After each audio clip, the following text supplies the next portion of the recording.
Weather. One of the most beautiful but deadly phenomenon to sweep across the earth. Whether it be sunshine, thunderstorms, tornadoes, hail, or snow, the weather has affected us all in one way or another.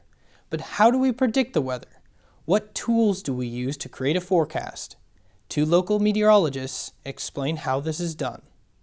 The forecasting process is sort of a series of steps that forecasters go through every day when they generate a forecast. And it starts out by really going back and looking at the last forecast that you just made, say yesterday's forecast, and comparing it with the current observations and trying to see how that forecast may have gone wrong and what we can learn from that. The next step in the forecasting process is to analyze tools like radar, satellites, and numerical models to understand what is currently going on in the atmosphere and why it is happening. WLFI News 18's Chief Meteorologist Chad Evans uses some of these tools every day. Day-to-day basis, it's numerical, spatial, analog data, and that is from a very short mesoscale regime to a monthly long-range regime.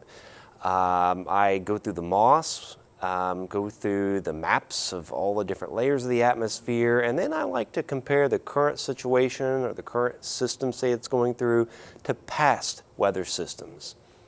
Although analyzing data is important, communicating with your customers and viewers is key to any successful forecast. You have to kind of put it in terms that people understand.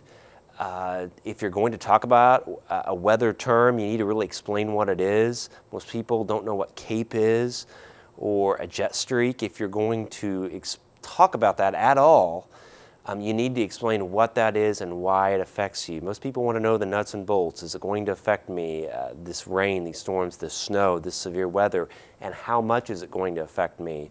Sort of the last step in that process is to communicate that information to your customer, whether that is the public or a specific customer that is consulting with you for a particular problem that they might have.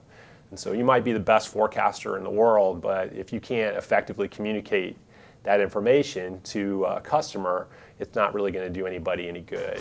Even though today's forecasts can be very accurate at times, they will never be truly perfect.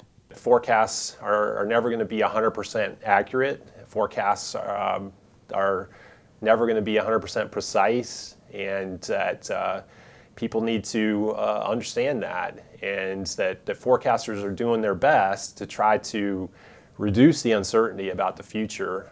For the past 20 to 30 years, forecasting technology has greatly improved, and although we still have a long way to go, today's technology has allowed us to inform and protect the public to the best of our abilities. Reporting for Fast Track, I'm Josh Gimbel.